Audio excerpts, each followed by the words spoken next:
रहे हैं कि कल से लड़ाई तो शुरू हो जाएगी, लेकिन मुद्दे क्या हैं? मुद्दों की बात हम समझने की कोशिश कर रहे हैं।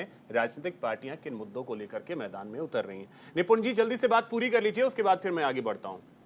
जी देखिए, इसी बात को क्या कि जैसे बात चल रही है सत्ता खत्म होने से क्या फर्क पड़ेगा। आपको पता है अभिषेक जी, 90,000 रुपया पर पर्सन कश्मीर के अंदर खर्च होता था, जबकि उत्तर प्रदेश के अंदर 3,000 रुपये पर पर्सन खर्च होता था सिक्योरिटी के मैटर को लेकर। जब कश्मीर के अंदर आतंकवाद खर्च होता है, आतंकवाद खत्म होगा या शांत होगा, तो वो पैसा क्या होगा, विकास में खर्च होगा। इसका फायदा केरल में मिलेगा, गुजरात में मिलेगा और आपका अरुणाचल प्रदेश में मिलेगा। ये कहना मतलब तो बड़ा ही मुझे अजीब सा यानी कि लगता है ये कि चाहे वो सनातन की बात हो, चाहे वो 370 की बात हो, इम्पैक्ट इसका इस बार दिखेगा। जी मुझसे पूछ। जी जी। हाँ, मैं बिल्कुल, मैं ये नहीं कह रहा हूँ कि बेरोजगारी, महंगाई, गरीबी ये मुद्दे नहीं है, लेकिन अगर हम इन सब में भी देखेंगे तो सभी के अंदर भी आपको क्या मिलेगा। इन मामलों में कह सकते हैं कि डाटा थोड़ा कम है, लेकिन बहुत सारे सेक्टर में, मैं महंगाई की बात का आंकड़ा दे दूं, देखिए महंगाई बढ़ रही है, लेकिन उसके साथ क्या आपका प्रति व्यक्ति आय नहीं बढ़ रही है।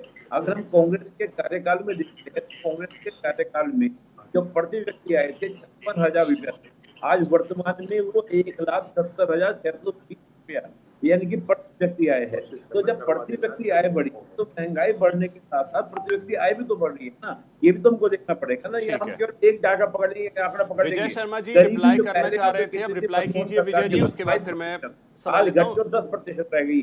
ठीक है ठीक है निपुण जी, आता हूं फिर से विजय जी। मैं फराज जी की बात का जवाब देना चाहता हूँ। इन्होंने जम्मू कश्मीर इन्होंने कुछ आंकड़े गिनवाए।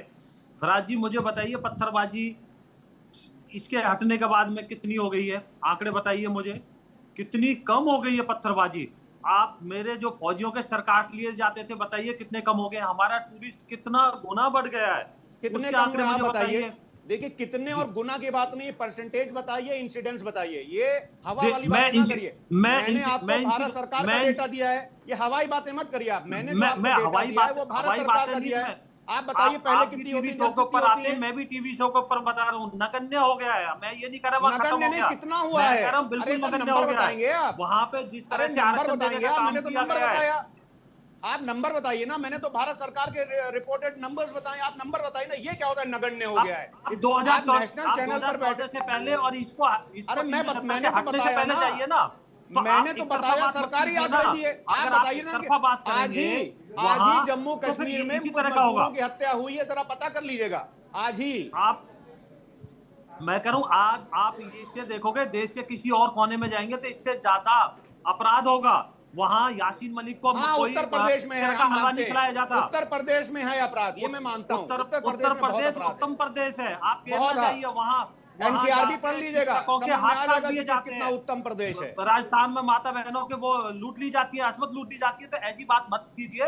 जम्मू कश्मीर में 80% शांति आ चुकी है। जो हमारे वहां पे बॉर्डर के ऊपर बताइए, आप किस डेटा की बात कर रहे हैं? वहां पे किस तरह से डेली गोलीबारी होती थी, हमने किस तरह से सबक सिखाया। आप तो उसको भी झूठा कहते थे, उसका भी सबूत मांगते थे। आपने तो सबूत मांगे थे। आपने कोरोना में जो वैक्सीन लगी थी उसको बीजेपी की वैक्सीन बताइए ना। हमने कितने, अभिषेक जी, हमने 100 देशों को 30 करोड़ वैक्सीन दी थी। आप तो उसको बीजेपी की वैक्सीन बता रहे थे। कौन सा सोर्स है? इस तरह से आके मनगढ़ंत बातें बताइए ना। आंकड़ों को बताइए अभिषेक जी, आपके चैनल का गलत इस्तेमाल हो रहा है या फर्जी आंकड़े बताए जा रहे हैं। इनसे पूछिए कि सोर्स क्या है। आपने दशकों से उसको आग में झोंके रखा, तो उसको समय लगेगा ना। सर एक करके फराज जी और विजय जी एक करके सर। आप हमारे प्रधानमंत्री जी की जनसभा देखिए, लाखों युवा वहां रोड के ऊपर श्रीनगर के अंदर। आज देखिए जन्माष्टमी का, आप देखिए वहां झंडा फहराने के लिए कैसे कैसे यत्न होते थे। अब आज की डेट में आप देखो रोड के ऊपर कैसी शांति होती है। तो आप छुटपुट घटना से आप पूरे उसका प्रदेश का माहौल तय नहीं कर सकते हो। तो इस तरह की आप टीवी पे बैठ के ऐसी बातें, आप मुद्दे की बातें कीजिए।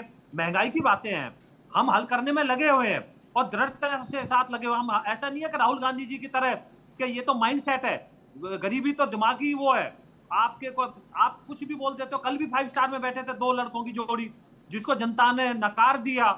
आपको पता 2017 में क्या हाल किया था जनता ने, 2019 में काम के दम पे हमें वोट मिले थे। तो मैं बड़ी विनम्रता के साथ कहना चाहता हूं कि आप अपना देश के सामने अपना विजन रखिए। अभिषेक जी ने आपके से बार बार पूछा कि आप देश को कैसे आगे ले जाएंगे। मोदी जी ने विजन रख दिया 2047 में हमने विकसित राष्ट्र बनाना है, हमने क्या करना है 100 दिन में, अगले में क्या करना है, हमने माता बहनों के लिए क्या करना है, किसानों के लिए क्या करना है, गरीबों के लिए क्या करना है, आदिवासियों के लिए क्या करना है। तो आप अपना रोड मैप, अब सिर्फ गाली देने से, मोदी जी को गाली दो, उनके कपड़ों को गाली दो, उनकी जाति को गाली दो, उनके परिवार को गाली दो, और इस तरह की मुस्लिम तुष्टिकरण की आप बातें करते हो कि हम ठीक है। अब आदेश जी, मैं विजय जी, ठीक है आदेश जी, अब एक चीज है, निपुण जी को भी आपने सुना होगा, और देखिए कई बार होता है हमारे देश के वोटर जो हैं वो सेंटिमेंट के आधार पर वोट करते हैं, ये एक बड़ी सच्चाई है, कोई इससे भले इनकार कर दे, लेकिन ऐसा है नहीं, होता है सेंटिमेंट के आधार पर। और सनातन को लेकर के पिछले कुछ वक्त में जिस तरीके से चीजें रही हैं, उसको लेकर के कांग्रेस को कटघरे में खड़ा किया जाता रहा है, और आपका साथ छोड़ करके जो जा रहे हैं वो भी यही कह रहे हैं कि सनातन पर कांग्रेस स्टैंड ले ही नहीं पाती है। अभिषेक जी, हम सबको साथ लेके चलते हैं, सबके धर्मों का सम्मान करते हैं और भगवान श्री राम के प्रति भी पूरी आस्था रखते हैं। पूर्व प्रधानमंत्री स्वर्गीय राजीव गांधी जी ने राम मंदिर के कपाट खुलवाए, वहां पे मूर्ति स्थापना कराई। आदरणीय नरसिंहा राव जी जो प्रधानमंत्री थे, उन्होंने 35 एकड़ जगह एक्वायर की, मैटर्स ऑफ जुडिस था, सुप्रीम कोर्ट ने आके फैसला दिया और वहां पे निर्णय हुआ, और उसके बाद मंदिर बना। तो मंदिर में किसी तरह का किसी को कोई तकलीफ नहीं है, लेकिन सच्चाई ये है, ये आस्था का विषय है, हम उसका सम्मान करते हैं, आदर करते हैं। लेकिन भारतीय जनता पार्टी के एक पूर्व मंत्री ने प्रधानमंत्री जी के बारे में क्या कहा, उसका आंकलन भी आपको कर लेना चाहिए कि जिस तरह से राजा हरिश्चंद्र जी को सत्य का प्रतीक माना जाता है, वे उसी तरह से झूठ का प्रतीक मोदी जी को माना जाएगा, भारतीय जनता पार्टी के एक पूर्व मंत्री ने कहा। मैं बड़े अदब के साथ आपको कहना चाहता हूं कि उन्होंने कहा कि दरभंगा में एम्स बन गया, एक खोजी पत्रकार गए, उन्होंने वहां पे जाके दिखाया कि वहां पे किसी प्रकार का कुछ हॉस्पिटल, कोई एम्स हॉस्पिटल वहां पे नहीं बना।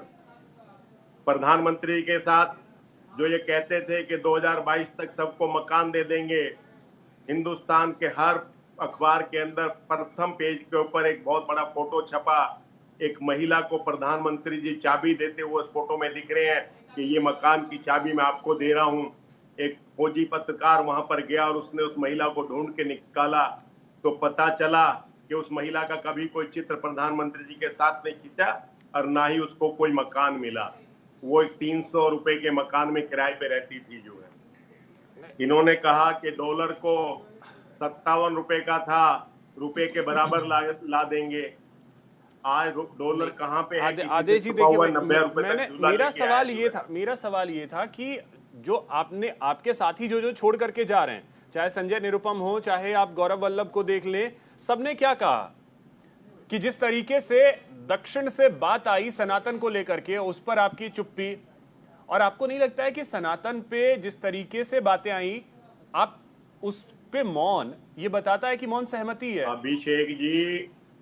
अभिषेक जी, चुनाव का समय है, चुनाव आचार संहिता पढ़ लेंगे तो पता चल जाएगा कि धर्म के बारे में किस तरह से, उसमें फौज के बारे में किस तरह से इन चीजों का प्रयोग नहीं करना चाहिए। और बहुत सारी शिकायतें प्रधानमंत्री जी के खिलाफ पेंडिंग है, भारतीय जनता पार्टी के कई लोगों के खिलाफ पेंडिंग है।